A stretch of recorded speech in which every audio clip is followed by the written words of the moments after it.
ምን እያደረጋችሁ ነው? ለምንድን ነው በዚህ ልክ የምትቀጡኝ? እሺ ዝም በይ። ብዙ ጊዜ መክረን አስመክረንሽ አንቺ ግን አልሰማም ብለሻል። ስለዚህ ዴቭን የሚያስረሳ ጥሩ መድኃኒት ሰጥሻለሁ። ቆይ አንተ ማን ነህ? ለምንድን ነው በዚህ ልክ ለኔ የምትጨነቀው? በቃ ተወኝ እሺ። ቆይ ዶክተር የነገረኝ ነገር እውነት ነበር? እያታለልሽኝ ነበር? አዎ እሱ ተሳክቶልኛል። ልጄ ካሁን በኋላ ላይሽ አይፈልግም። ለምን እንደዛ ማድረጉ አስፈለገ? በድጋሚ ድራማ ነበር? አዎ ቶሎ ተታለልሽልኝ። ያ ዶክተር ነገሩን ባያበላሽብኝ ኖሮ እስካሁን አንቺን ጉዳይ ጨርሼው ነበር። ቆይ ለምን ይሄን ሁሉ ነገር ማድረግ አስፈለገ? እኔ ምንድነው ያደረኩት? ምንድነው ጥፋቴ? ጥፋትሽማ ያለ አቅምሽ ልጄ ላይ ተንጠለጠልሽ። እሱም አልበቃ ብሎሽ ታስጨንቂዋለሽ። የማን ልጅ እንደሆነ ያወቅሽ አልመሰለኝም። አውቃለሁ ልጅሽ ነው፣ ግን ደግሞ እንደ እናት አንቺ እየተረዳሽው አይደለም። ትልቅ ስህተት ነው እየሰራሽ ያለሽው። አንቺ አልገባሽም ይሆናል እንጂ እሱ እኮ ከኔ አንቺን ነው የመረጠው። እናቴ አንድ ነገር ትሆንብኛለሽ ብሎ አንቺ የምትፈልጊውን ነገር እያደረገልሽ ነበር።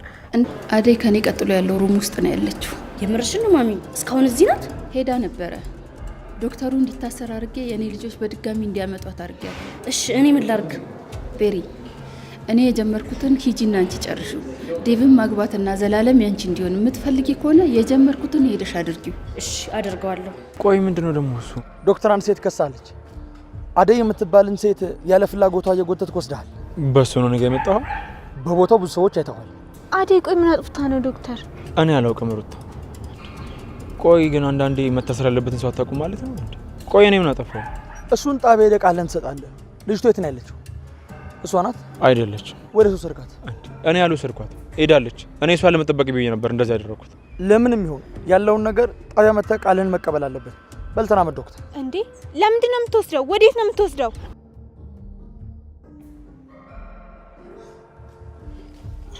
እሺ አደይ። ቤሪ አንቺም ታውቂያለሽ? ቆይ ምን እያደረጋችሁ ነው? ለምንድን ነው በዚህ ልክ የምትቀጡኝ? እሺ ዝም በይ። ብዙ ጊዜ መክረን አስመክረንሽ አንቺ ግን አልሰማም ብለሻል። ስለዚህ ዴቭን የሚያስረሳ ጥሩ መድኃኒት ሰጥሻለሁ። አታደርጊውም። አይሆንም። አታደርጊውም ቤሪ፣ አታደርጊውም። ትሰሚኛለሽ? ከዚህ በኋላ ለአንዴና ለመጨረሻ ጊዜ ከዴቭ ጋር ያለሽ ነገር ታቆሚያለሽ አደይ። ቆይ እንዴት ነው የምታስቡት? እኔ እኮ ከሱ በላይ የሚያሳስበኝና የምኖርለት ቤተሰብ አለኝ። ማስፈልጋት እናት አለችኝ። እሺ ይሄንን ቆሻሻ ተግባራችሁን ወደዛ አድርጉልኝ። ደግሞ አሁንም ቢሆን ደግሜ የምነግርሽ የሚቆጭሽ ነገር አታደርጊ እሺ?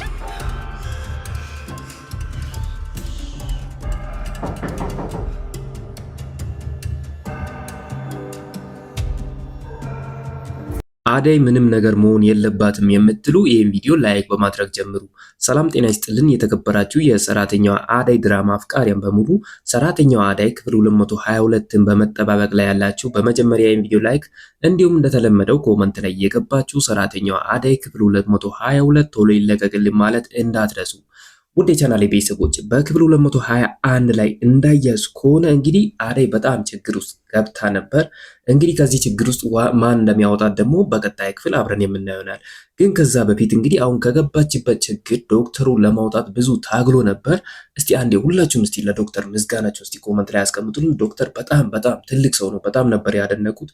ምክንያቱም አደይ ያለችበትን ሁኔታ አውቆ እንግዲህ ከነዛ ሰዎች አደይን አስጥሎ አምጥቶ ነበር። ነገር ግን በመጨረሻ ራሱን ችግር ውስጥ ነበር የከተተው። ይሄ ነገር የሆነበት ምክንያት ደግሞ በአደይ ቸልተኝነት ነው። እንግዲህ አደይ ሁሉንም ነገር እያወቀች የዴቭ እናት አደይን መጉዳት እንደምትፈልግ እያወቀች እንግዲህ እንደዛ ማድረግ አልነበረባትም ነበር። ዶክተሩ መስማት ነበረባት። ነገር ግን ሁሉም ነገር እያበላሸ ያለው ዶክተር አንተ ነው በማለት እንግዲህ ዶክተሩ ላይ ስጨውበት ነበር። ዶክተሩን በሳቱ በጣም አዝኖ ነበር። እንግዲህ እሱ ብዙ ታግሎ ነበር። ቢሆንም ግን በሳቱ አደይ ካለችበት ችግር አውሷት ነበር። ነገር ግን ተመልሳ ሄዳ በነዛ ሰዎች እጅ ወደቀች። ማለትም በዴቭ እናት እጅ ነበር የወደቀችው። የዴቭ እናት ደግሞ እሷን ለማስወገድ ነው የምፈልገው። ከዚህ በፊት እንግዲህ ለዶክተሩ አንተ መላ አታጣም፣ የፈለግከውን ነገር አደርግልሃለሁ፣ አደይን ብቻ አስወግድልኝ ስትል ነበር። ያንን ነገር ከሰማ በኋላ ደግሞ ዶክተሩ በጭራሽ አደይ እነዛ ሰዎች ጋር ጥሎ መሄድ አልፈለገም ነበር። እውነት ዶክተሩ ይመቸው። እንግዲህ እስከዚህ ድረስ ለአደይ ይታገላታል ብዬ አላሰብኩም ነበር። ነገር ግን ብዙ ታግሎ ነበር። በዛች በአደይ ጅልነት ራሱንም ችግር ውስጥ ከተተ።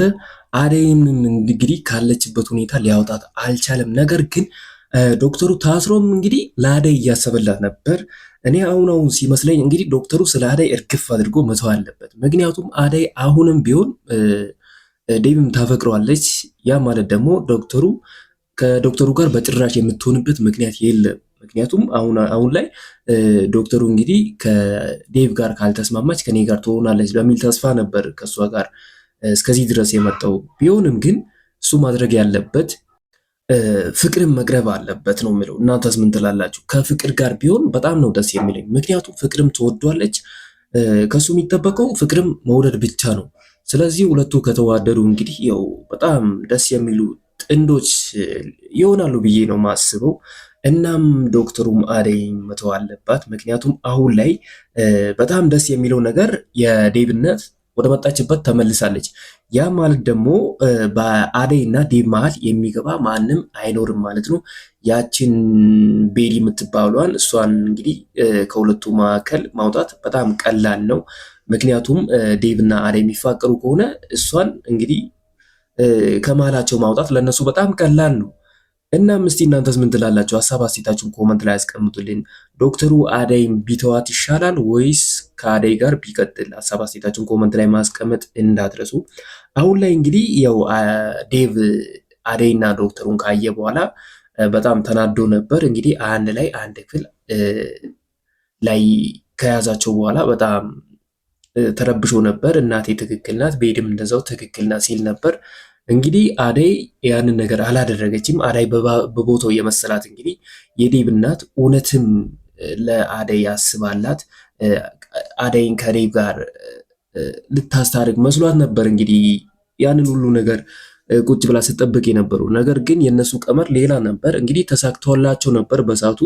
የነሱ ሀሳብ አደይና ዴቭን ማለያየት ነበር፣ ማጣላት ነበር። ይሄ ነገር ሆኗል። ዴቭም እንግዲህ ባየው ነገር በጣም ተረብሿል፣ አምኗል። ስለዚህ ይሄን ነገር ዴቭ ከአደይ ጋር ቁጭ ብሎ መነጋገር አለበት። ይሄ ሁሉ ሴራ የእናቱ እንደሆነ ማወቅ አለበት ነው የሚለው። እስቲ እናንተስ ምን ትላላችሁ? ሀሳብ አስተያየታችሁን ኮመንት ላይ አስቀምጡና በቀጣይ ክፍል ምን እንደሚፈጠር አብረን የምናየው ይሆናል። አሁን ላይ እንግዲህ ዴቭና አደይ ተነጋግረው ችግራቸውን ከፈቱ ዶክተሩ ብቸኛ ይሆናል። ስለዚህ ዴቭ ደግሞ አደይ በጭራሽ ከዶክተሩ ጋር እንድትገናኝ አይፈልግም። ይህን ነገር በተደጋጋሚ ሲል ነበር። ምክንያቱም እሱም ዝም ብሎ የማይወዳትን ሴት እየወደደ ከሚሰቃይ እችን የምትወደውን ቀርቦ እንግዲህ ከእሷ ጋር ደስ የሚሉ ጊዜያቶችን ቢያሳልፍ አሪፍ ነው ላለው። እስቲ እናንተስ ምን ትላላችሁ? ሀሳብ አስተያየታችሁን ኮመንት ላይ ማስቀመጥ እንዳትረሱ። እናም ውዴ ቻናሌ ቤተሰቦች አሁን ላይ እንግዲህ አደይን ያቺ ቤሪ ተብዬዋ እንግዲህ ያው እናትየዋ የዴቭ እናት ያዘዘችውን ነገር ለማድረግ እንግዲህ እየሞከረች ነበር። በሳቱ እንግዲህ በሩ ተንኳክቶ ነበር። በሩን ያንኳኳ ማን ይመስላችኋል? እኔ ሲመስለኝ እንግዲህ ዶክተሩ ፍቅርና ዳይመንድን አንድ ላይ ነበር የላኳቸው እነሱ ይመስሉኛል። ምክንያቱም ዶክተሩ እንግዲህ አደይ የት ሩም እንዳለች ስለሚያውቅ እነሱ ይመስሉኛል። ስለዚህ አሁን ላይ ደግሞ ቤሪ እንግዲህ ያሰበችው ነገር በጭራሽ ልታደርግ አችልም፣ ማድረግም አችልም። ምክንያቱም አሁን ላይ ሩታና ዳይመንድ ከደረሱ በኋላ ይህን ነገር ልታደርግ አችልም። ይህን ነገር ደግሞ ለዴቭ ከነገሩ ዴቭ ሁሉንም እውነት ያውቃል። ስለዚህ ቤሪ የምትባለውን ከህይወቱ ያስወጣል። አደይም ደህና ትሆናለች፣ ዴቭ እንደዛው ደህና ይሆናል። ሌላኛው ነገር ደግሞ ቤዛ እንግዲህ ከዛ ሁሉ ነገር በኋላ አይኗን በጨው አጥባ ተመልሳ መጣለች። እናም እንግዲህ የፍቅር እናት ወደ ቤቷ አስገብታ ነበር። በሰዓቱ እኔ እንዴት ልታምናት ቻለች ብዬ ነበር። ነገር ግን ስለተፈጠረው ነገር በሙሉ ሰምታ እንዴት ለሊ ላይ እንደዚህ አይነት ነገር ታደርጋለች ብላ ስትጠይቃት እንግዲህ በሰራችው ስራ አፍራሽ ልክ ብላ ነበር የወጣችው። ቤዛ አሁንም አልተለወጠችም። ቤዛ አሁንም የነዛ ሰዎችን ህይወት መበጥበጥ አታቆምም። ስለዚህ ማንም ሰው እሷን ሊያምናት አይገባም። ከእስር ቤት በመውጣቷም ራሱ በጣም ተናዳችሁ እንደነበር ያው ከኮመንቱ ላይ ተረድቼ ነበር። እኔም በሰዓቱ በጣም ተናድጄ ነበር። ምክንያቱም ቤዛ በሰዎች ህይወት ላይ መጫወት ነው ፍላጎቷ። የሰዎቹን ነገር እየቀማች የራሷ ማድረግ ነበር ፍላጎቷ።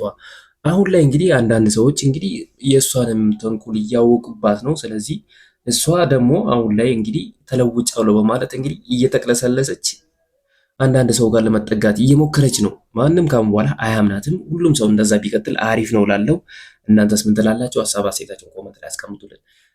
የመጨረሻው ጉዳይ ደግሞ ወደ ዳይመንድ እና ቤሪ ስንመጣ እንግዲህ ዳይመንድ ከቤሪ ጋር የሆነ ሰጣ ገባ ውስጥ ገብቶ ነበር። በሰዓቱ እሷ በተናገረችው ቃላት በጣም ተናደው እንግዲህ የተውን ነገር ለማድረግ ተገዶ ነበር። ቦርሳዋን ቀምቶ ነበር ላጥ ያለው። በሰዓቱ በጣም ደስ ብሎኛል። ስራው ትክክል ባይሆንም ለእሷ የሚገባት ያ ነው። ምክንያቱም እሷም ለሰው ለሌላ ሰው ለአደይ ለሌሎች ሰዎች ተንኮል እያሰበች ስለሆነ ለእሷ የሚገባት ያ ነው ላለው። እናም ዳይመንድ በሰዓቱ በጣም አስደስቶኝ ነበር።